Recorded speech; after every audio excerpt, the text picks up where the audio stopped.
ang SOP collections sa Bureau of Customs na umabot sa 11 billion pesos.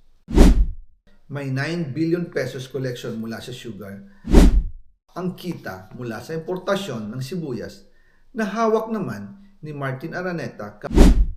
Tinawagan daw siya ni First Lady Lisa Marcos at ipinapatigil ang investigasyon.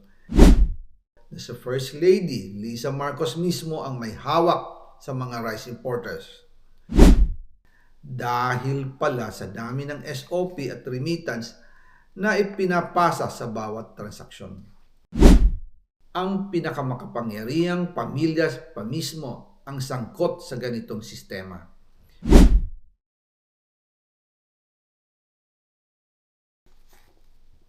Ngayon naman po, tungkol sa kampanya nitong 2025 elections, nagkwento sa akin si dating Speaker Martin Romualdez. Kinausap daw siya ni PBBM sa Tacloban para tumulong sa gastusin ng mga kandidato mula national hanggang local candidates. Ang sagot ni Speaker, naibigay na niya ang SOP collections sa Bureau of Customs na umabot sa 11 billion pesos. Dagdag pa dyan, may 9 billion pesos collection mula sa sugar na ayon mismo sa kanya ay pinaghahatian lang ng 5 kumpanya para makontrol nila ang presyo ng asukal sa merkado. At iba pa ang kita mula sa importasyon ng sibuyas na hawak naman ni Martin Araneta, kapatid ni First Lady Lisa Araneta Marcos. Kung matatandaan ninyo, noong 2022, nagkaroon po ng investigasyon sa Kamara na pinangungunahan ni Congressman Toto Swansing dahil sobrang taas ng presyo ng sibuyas. Umabot ng 600 pesos kada kilo. Gayong dapat ay nasa 80 pesos lang. Doon lumabas ang pangalan ni Martin Araneta bilang isa sa mga nasa likod ng kontrol sa importasyon ng sibuyas. Pero hindi po natuloy ang investigasyon. Ang sabi ni Speaker, tinawagan daw siya ni First Lady Lisa Marcos at ipinapatigil ang investigasyon. Kaya walang natuloy at walang naparusahan. Dahil pala, kontrolado ng kapatid ng First Lady ang importasyon ng sibuyas. Ganito rin po ang nangyari sa bigas. Noong April 2023, nagsimula nang tumaas ang presyo ng bigas. Kaya iminungkahi ko kay Speaker Martin Romualdez na kung pwede ay mag-angkat tayo ng 13 million metric tons para sa buong taon. Ang layunin ko po ay mapababa ang presyo ng bigas sa 22 pesos kada kilo. Pero hindi po ito inaprubahan ng Pangulo noong sila ay nasa Clark. Dahil doon, sumipa ang presyo ng bigas na umabot ng 55 pesos kada kilo hanggang 2024. Noong 2024, kinausap ko ulit si Speaker Martin Romualdez na kung pwede makausap namin si Secretary Laurel Chu ng Department of Agriculture at Secretary Ralph Recto ng Department of Finance para maibaba ang taripa ng bigas mula 35% to 15%. Sinabi ko kay Speaker Martin Romualdez na kung pababayaan natin ang patuloy ng pagtaas ng presyo ng bigas at umabot ito sa 60 pesos kada kilo, siguradong magagalit na ang taong bayan. Posibleng magrevolusyon na ang mga tao at tiyak na maapektuhan dito ang mga kandidato ng administrasyon sa 2025 elections.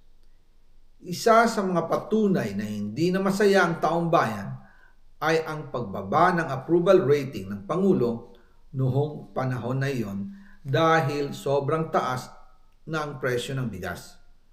Nangyari po ang meeting at halos inaabot kami hanggang alas 2 ng umaga, nakikiusap, nagpapaliwanag. Buti na lang, matapos ang matagal na negosasyon, pumayag din sila. At di nagtagal, inanunsyo na rin sa publiko na ibaba ang buwis sa bigas. Ngunit, matapos ang 4 hanggang 6 na buwan, hindi pa rin bumababa ang presyo ng bigas. Kahit ibinaba na ang taripa nito, Kaya iminungkahi ko kay Speaker Romualdez na magpatawag ng investigasyon tungkol sa bigas sa pamamagitan ng Quinta Committee hearings. Habang iniimbestiga nito ng Quinta Committee na pinamumunuan ni Congressman Joey Salceda, bigla na lang itong pinahinto ni Secretary Kiko Laurel Chu matapos niyang ipakita ang isang confidential report. Nakasaad dito na sa First Lady Lisa Marcos mismo ang may hawak sa mga rice importers. Ayon kay Secretary Laurel, maaapektuhan daw ang First Lady kung itutuloy ang investigasyon dahil kasama raw nila sa Vietnam visit ang ilang importer ng bigas at nag-dinner pa raw sila roon. At nung araw din yun, tumawag si Congressman Sandro Marcos kay Speaker Romualdez upang ipatigil ang House investigations tungkol sa bigas as instructed ng Pangulo. Magkasama kami ni Speaker Martin Romualdez nang tumawag si Congressman Sandro Marcos. Dumating din si Secretary Laurel Chu sa Manila Polo Townhouse at doon siya pinagalitan ni Speaker dahil inilabas niya ang confidential report na nagdidiin sa First Lady sa issue ng rice smuggling. Humihingi ng paumanhin si Secretary Laurel Chu at sinabi niyang, pasensya na, masyado akong naive. Doon namin naintindihan kung bakit. Kahit ibinabana ang import tax ng bigas mula 35% to 15%, ay hindi pa rin bumababa ang presyo sa merkado dahil pala sa dami ng SOP at remittance na ipinapasa sa bawat transaksyon. Dagdag pa po, maraming importers ng isda ang nagre-reklamo dahil kontrolado ito ng kaunting kumpanya lamang. Wala naman daw tax sa importation tuwing lean season, pero kahit ganoon, hindi pa rin sila nabibigyan ng permit to import. Ang mga kaunting kumpanya na ito lang ang nabibigyang permit to import. Dahil dito, kontrolado din ang presyo ng isda.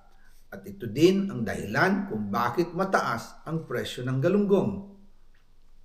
Mga kababayan, hindi dapat naghihirap ang Pilipinas. Hindi dapat ganito kamahal ang mga pangunahing bilihin tulad ng bigas. At higit sa lahat, hindi dapat nagugutom ang mga Pilipino. Wala silang malasakit sa taong bayan, lalo na sa mga mahihirap. Inaabuso ang kapangyarihan. Nagiging negosyo ang pera ng taong bayan. Masakit man tanggapin, pero ito ang katotohanan. Ang pinakamakapangyarihang pamilya pa mismo ang sangkot sa ganitong sistema. Mula sa Pangulo, First Lady, hanggang sa anak, sila mismo ang nagtatakda, kumukontrol, at nakikinabang sa mga transaksyon dapat sanay para sa kapakanan ng sambayanan. Hawak at kontrolado nila halos lahat ng ahensya, kaya nagagawa nilang itago ang katotohanan.